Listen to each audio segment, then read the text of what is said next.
네, 오늘은 원함에서 허용을 지나 순종으로, 원함에서 허용을 지나 순종으로라는 제목으로 하나님 말씀 전하도록 하겠습니다. 여러분, 인생을 살면서 언제가 여러분 기억 속에 가장 긴 하루였습니까? 영어에도 비슷한 표현이 있습니다. It's a long day. It's a long day라는 표현이 있습니다. 여러분, 여기서 말하는 그 긴 하루는 무슨 뜻입니까? 한번 생각해 보십시오. 여러분 기억 속에 어떤 날이 가장 그렇게 길게 느껴지는 날이었습니까? 행복한 날이었습니까? 아니면 기쁜 날이었습니까? 아니면 반대로 너무나 슬프고 고단하고 힘든 그런 하루였습니까? 사람마다 조금씩 차이는 있겠지만 대부분 우리 인생 가운데 가장 길었던 날들은 그 인생의 무게가 홀로 감당하기엔 너무나 크게 느껴졌던 그런 날들이 아마 대부분이었을 것입니다. 고난주간을 따라서 예수님의 행적을 따라가고 있습니다. 예수님께는 아마도 지상에서 사셨던 그 날들 중에 오늘 이 하루에 발생했던 일들이 아주 기억 속에 오랫동안 아프고도 길게 그렇게 남아있지 않았을까? 예수께 가장 긴 그런 하루가 아니었을까 한번 상상해 봅니다. 무슨 일이 있었기에 그랬을까요? 예수님께서는 이날 유월절 만찬을 제자들과 나누시고 늘 기도하시던 겟세마네 동산으로 제자들을 데리고 늦은 밤 이동하셨습니다. 식탁의 교제 후에 너무 큰 포만감을 해소시키기 위해서 산보도 할 겸 기도도 가르칠 겸 그렇게 가벼운 마음으로 그곳을 찾은 것이 아니었습니다. 그 어느 때보다 가장 무거운 마음으로 하나님 앞에 눈물로 탄식하며 탄원하며 나아가기 위해서였습니다. 예수님께서는 그간 공생의 사역을 하시는 동안 하나님의 뜻을 따라서, 하나님의 음성을 따라서 그렇게 순적하고 순조롭게 순종하며 지내오셨습니다. 하나님의 마음을 따라 사는 것이 어찌 보면 하나님의 아들 되신 예수님께는 너무나 쉬워 보였습니다. 두 분 간에는 이견도 없으시고 늘 같이 동행하시고 그 뜻이 늘 합일해 보였습니다. 그러나 오늘 겟세마네 동산의 기도는 많이 특이해 보입니다. 기도하시면서 너무나 괴로워하셨던 그런 적이 거의 없으신 것 같은데 오늘 예수께서는 38절에 사랑하는 제자들에게 이렇게 예수님의 마음을 토로하고 계십니다. 38절, 내 마음이 매우 고민하여 죽게 되었으니, 내 마음이 매우 고민하여 죽게 되었으니. 여기서 마치 하나님의 천사와 씨름하면서 싸웠던 야곱의 기도가 생각나는 것은 왜일까요? 팽팽한 긴장감마저 돕니다. 그것은 바로 예수님의 원함과 하나님의 원함의 방향이 정반대였기 때문입니다. 어떻게 달랐습니까? 예수님의 원함은 무엇이었습니까? 39절 보시면 내 아버지여 만일 할만하시거든 이 잔을 내게서 지나가게 하옵소서. 예수께서는 앞서 십자가에서 순환을 당할 것을 제자들에게 세 번에 걸쳐서 반복해서 예언하셨습니다. 즉 자신이 겪어내야 하는 십자가형에 대한 그 사명을 생각하시면서 그렇게 한 걸음 한 걸음 걸어서 살기 등등했던 예루살렘으로 그렇게 입성하셨습니다. 이것은 훗날 예루살렘에 가면 옥에 갇히고 매를 맞고 그런 어려움을 겪게 될 것을 알고도 그런 예언을 받고도 자기의 받은 사명을 이루기 위해선 자신의 생명을 조금 더 귀한 것으로 여기지 않았던 바울의 모습과도 비슷합니다. 그러나 생각해 보십시오. 훗날 예루살렘을 향했던 바울에 대한 예언은 어떤 것이었습니까? 그죠? 매 맞고 갇힌다는 것이었습니다. 그러나 예수께서는요, 인류 역사를 통틀어서 인간의 육신에 가장 길고도 가장 큰 고통을 맛보며 죽어가야 했던 그 십자가형을 당해야 하는 것이었습니다.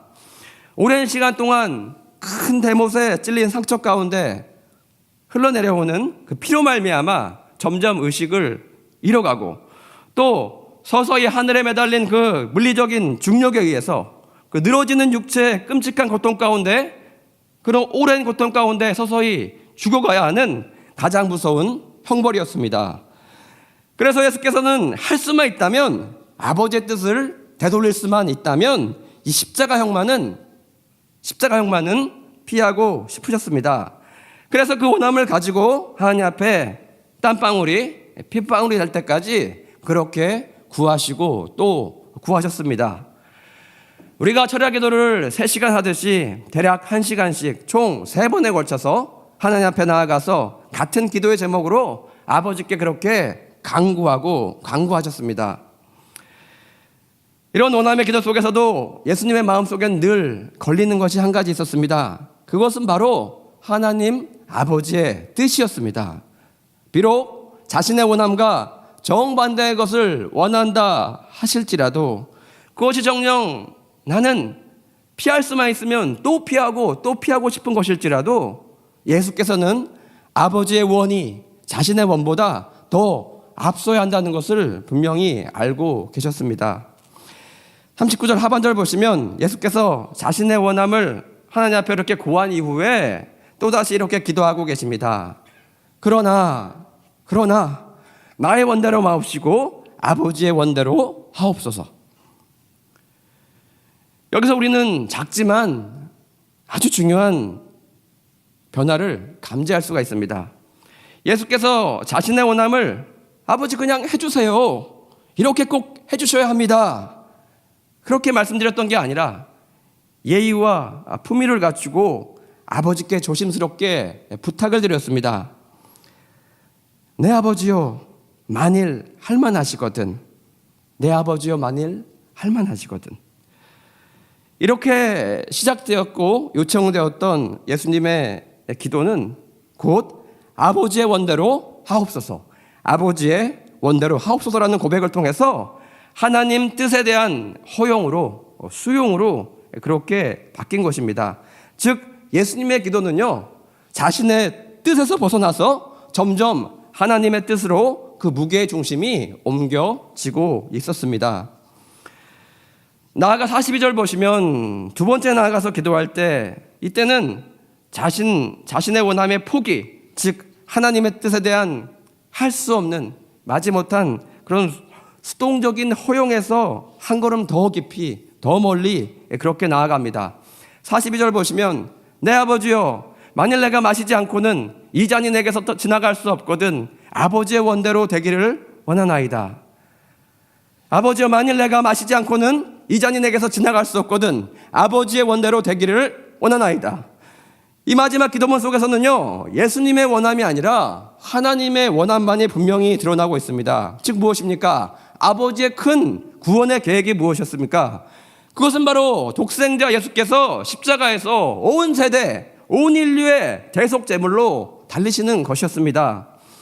예수께서는 피를 토하는 심정으로 부르짖고 계십니다. 이 죽음의 잔을 마시는 것이 아버지의 정한 바, 바뀔 수 없는 분명한 뜻이라면 이제는 수동적인 허용에서 그것을 받아들이는 것이 아니라 이제는 그것을 내가 능동적으로 따르겠다는 결의에 찬 그런 부르짖음의 기도를 하고 계셨던 것입니다. 그리고 제자들이 피곤해서 잠이 들 정도로 그런 깊은 밤을 맞이할 때까지 기나긴 시간 동안 자신의 뜻과 아버지의 뜻 사이에서 갈등하면서 괴로워하셨던 그 주님의 기도는 하나님의 뜻 가운데 합의라는 적극적인 순종의 발걸음을 걷기로 마음 가운데 분명한 뜻이 세워졌을 때 비로소 끝이 나게 됩니다.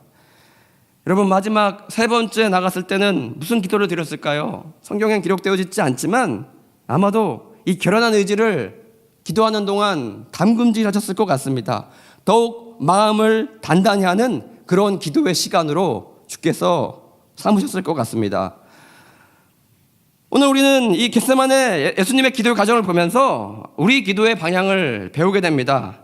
보통 우리의 기도는 많은 순간 우리의 원함으로 그렇게 시작을 하게 됩니다.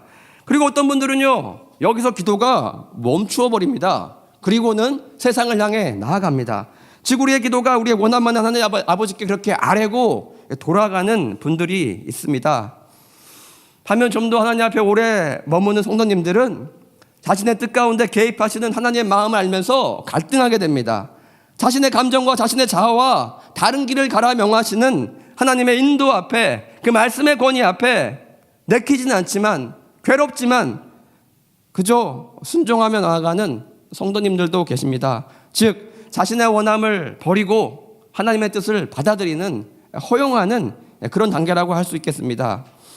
더 나아가 우리의 기도가 더욱더 하나님 앞에 깊어지게 되면 처음엔 전혀 우리 뜻과 정반대로 인도하시기를 행하시고 원하시는 하나님의 뜻이 우리 마음 가운데, 저와 여러분 마음 가운데 들어오게 됩니다. 그리고 여러분, 내가 원래 그것을 행하고자 했던 것처럼 우리 마음 가운데 그 뜻이 스며들게 됩니다. 이 단계까지 우리의 기도가 깊어지고 넓어지고 길어지게 된다면 우리의 영혼은 하나님의 영과 연합이 일어나게 됩니다. 나의 원함이 이제는 부서지고 좌절되고 꺾인 것이 아니라 처음부터 내 안에 하나님께서 원하시는 것들이 이루어지기를 간절히 바랬던, 원래 그랬던 사람처럼 그렇게 여러분 힘차게 주의 명령을 따라 나아가게 됩니다. 결국 나의 뜻은 사라지고 오직 주님의 뜻만이 우리 가운데 선명하고도 유일하게 서게 됩니다. 즉 아버지의 뜻이 하늘에서 이루어진 것처럼 이 땅에서도 이루어지게 됩니다. 다시 말해 하늘의 뜻을 지닌 성령의 생각이 흙으로 빚어진, 땅에서 흙으로 빚어진 우리 육신 가운데 서게 된다는 것입니다. 이렇듯 하나님 앞에 주님의 이름으로 아래는 우리의 기도도 우리의 원함에서 시작해서 허용을 지나서 순종함까지 그렇게 나아가는 저와 여러분 되시길 바랍니다. 고난주간입니다. 오늘 하루 겟세마네 동산에서 주님의 이 동선을 따라 가보시는 그런 시간 되시길 바랍니다.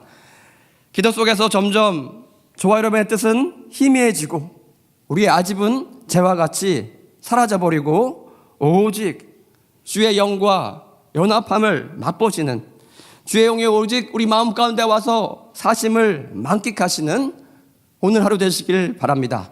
그런 복된 인생 다 되시길 주님의 이름으로 축원드립니다.